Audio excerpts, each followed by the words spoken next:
ce soir à l'occasion de la sortie de The Disaster Artist 2 et avec James Franco. Le dossier des démonteurs a pour thème les acteurs réalisateurs et il prendra la forme d'un tour de table. Je donne la main à Antoine Erhardt qui va nous introduire et on va y aller gaiement. Antoine, c'est à toi. Merci beaucoup. Alors, du coup, pour ce tour de table, nous vous proposons, comme a dit Quentin, le thème acteur-réalisateur. Et donc, nous allons nous intéresser à ces réalisateurs qui jouent également dans leurs films, tout comme Tommy Wiseau et James Franco. Hi Marc. Hi Marc. Donc, on pense sans doute le plus souvent à Hitchcock qui avait l'habitude de se glisser dans ses films un peu partout. Petit caméo. Mais que ce soit un rôle principal ou une apparition clandestine en fond, la liste de ces acteurs devenus réalisateurs est très longue. Et donc, il est déjà difficile de maîtriser son talent d'acteur sans parler de son... Oui, bah, je sais que je m'adresse à J'en des... sais quelque chose. Dieu sait qu'on est mauvais. Je suis nul, putain. mais ce n'est sans parler son talent de réalisateur qui est également... Enfin, c'était également un talent difficile à avoir. Et donc, nous allons demander aux démonteurs de nous présenter leur film coup de cœur... Et c'est toi qui commence, Antoine. C'est toi, on va faire un petit tour de table. Chacun son tour, on se tient la main, on fait la queue le. Antoine, toi, ton film du cœur avec acteur-réalisateur, un classique évidemment. Pourquoi ne pas le citer? C'est The Great Dictator. Oui, de Charlie Chaplin. Exactement. Je me suis dit que pour commencer ce thème, tant qu'à faire, autant parler de Charlie Chaplin, qui en effet, avec The Great Dictator, a créé un film qui a marqué l'histoire de par sa sortie pendant la Deuxième Guerre mondiale. On oublie souvent ça, on oublie que c'était sorti extrêmement en 1940, ouais, et du coup ça a pas mal... C'est pas un film rétrospectif, quoi. Non, C'est pas une fois que tout était fini. Clairement pas. Dehors, les box. Ça vous dit que je fais une petite imitation En 46, alors. Ouais, et du coup, en fait, ça a vraiment influencé les Américains parce que du coup, c'était en 1940, ils n'étaient pas encore rentrés en guerre, et donc le fait de voir ce film dans les cinémas les a vraiment influencé l'opinion publique. Par Charlot qui était l'idole des jeunes, c'est un peu le... Avant Johnny. Avant Johnny. Il y a eu Charlot et Johnny, hein. Les deux. Et pour la petite anecdote, il est dit que Adolf Hitler a vu ce film oui, je crois qu'il avait deux fois. entendu ça aussi. Il a beaucoup aimé et qui s'est inspiré un peu du look. Je crois. C'est le supplément sauce d'Antoine. C'est inspiré du look.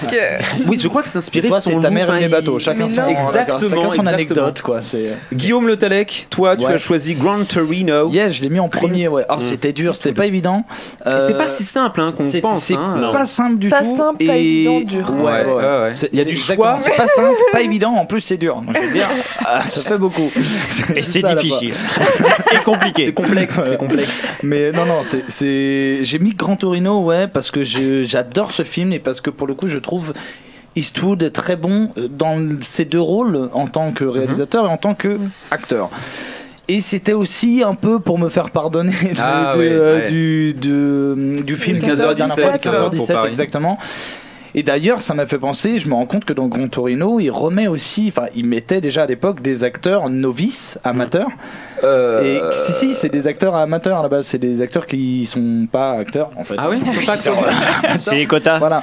Et donc ça m'a fait penser qu'il avait refait ça pour le 15h17, donc manifestement c'est une marque de fabrique, voilà. Mais à ce moment-là, ça lui avait réussi.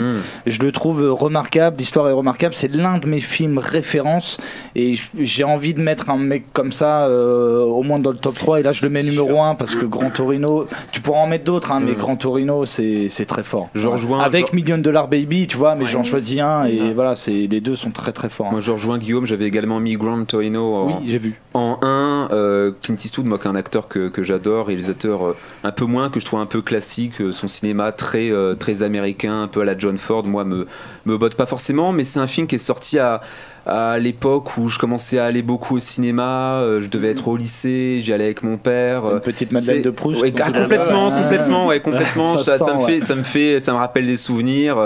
Parce que voilà, à l'époque, je regardais des films à la télé, je regardais des films en VHS, en DVD. Et c'est vraiment la période où j'ai commencé à aller au cinéma et commencer par des films comme Gran Torino. C'est vrai que ça aide. Et c'est un film remarquable. Tu commences bien. Et puis Clint Eastwood, c'est vraiment un des grands. Et c'est vrai que là, on sait pas s'il se travestit ou s'il se prostitue avec le 15h17, mais il se fait plaisir. Voilà, on va dire ça. Il se fait grassement plaisir. Plus, quoi. Charlotte. La vie est belle de Roberto Benigni. Je l'ai vu assez Un classique, tardivement en encore, fait, non. mais je trouve que ça représente bien le personnage de Benigni, aussi bien dans la réalisation que dans son rôle. Et pour ça, moi je le connais que là-dedans en fait. Donc je trouve ça très bien, je sais pas. Oui, ça évoque beaucoup de choses. Non, mais c'est vrai que bon, c'est vrai que Roberto Benigni, également dans Astérix Obélix, le premier du nom, il tient un rôle pas pitié des hannetons, mais ça reste le film de sa vie, quoi. Ouais. Il avait eu le Grand Prix à Cannes, je crois. Qu'est-ce qu'il avait fait en même temps. Il a fait des films en Italie. Il a fait un film après celui-là avec l'actrice qui joue, qui est sa femme, etc. Il a vraiment un rapport fusionnel avec sa femme et son actrice principale, qui a fait un film, je crois, où il allait en Afghanistan ou en Irak, pareil, un peu très italien, très Fellini, où il y avait Jean Reno qui jouait dedans, très poétique, mais bon, assez totalement inaperçu, assez dramatique, mais c'était sorti à l'époque, un peu après, mais oui, ça reste un classique des classiques. Guillaume, oh là là, je l'appelle Guillaume, c'est fou, hein. François Vial, Braveheart, Mel Gibson, ton idole. Non, mon idole, non, mais ce film-là, c'est pas une Madeleine de Proust, parce que bon, c'est un peu violent pour une Madeleine de Proust, mais c'est pareil, c'était mes premiers souvenirs de VHS à l'époque, j'avais vu en VHS, et c'était, il y a tous les thèmes, voilà, ça se bastonne, il y a voilà, l'Écosse, mais avec classe, l'Angleterre avec classe, il y a la liberté. C'est vrai qu'on oublie que c'est Mel Gibson qui a réalisé le film. Je savais pas, je le savais pas, je l'ai vu quand t'as vu que tu choisissais ce film, j'ai dit pour moi c'est son meilleur film, enfin après il y en a eu d'autres, mais pour moi c'est son meilleur. Il a l'image d'un Stallone, c'est-à-dire le mec un peu comme Tommy Wiseau, tu me diras. Oui. Il a son projet, il fait son film, il joue dedans, il fait tout et il le fait bien. Et c'est vrai que bon, c'est un film également marquant, qui a marqué sa génération, qui a marqué le cinéma de son époque, qui est un film qu'on pourrait pas forcément refaire, je pense. Ça serait un peu compliqué, mais c'est vrai que voilà, les années 90, grandiose, Mel Gibson, les cheveux longs, voilà, le bleu, la les peinture de guerre, bastons, les Écossais qui arrêtent pas de picoler, enfin tout ce que j'aime. Ça marche encore. C'est un documentaire, c'est un peu le film de ta vie. Carrément. Sarah Leleu, là on est sur autre chose, hein. C'est plus Mel Gibson. Ouais, c'est Le Soupirant de Pierre Etex ou Etex, je sais pas comment est-ce qu'on dit. Moi je dirais Etex parce que je trouve ça sympathique.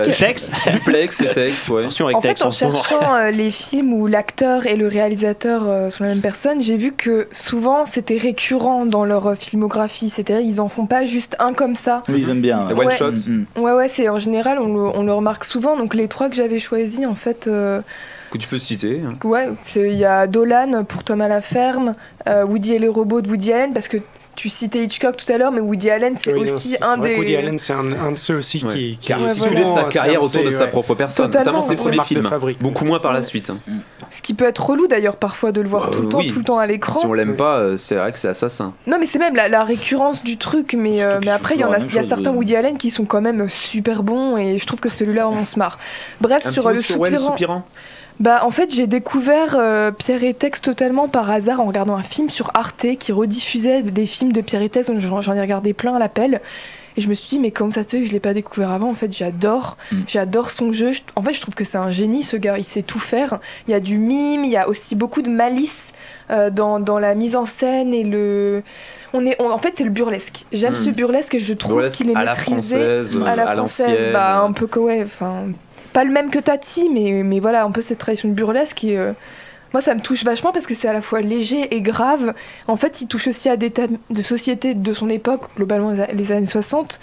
Et je sais pas, j'adore Pierre Etex. En plus, je trouve qu'il est C'est beau. Le Soupirant. Pierre Etex que moi je connaissais pas. Bon, je connais pas tout non plus, hein, mais quelqu'un d'autre connaissait Le Soupirant de Pierre Etex ? On connaît Pierre Etex ? Ou connaît un soupirant dans sa... Rien du tout.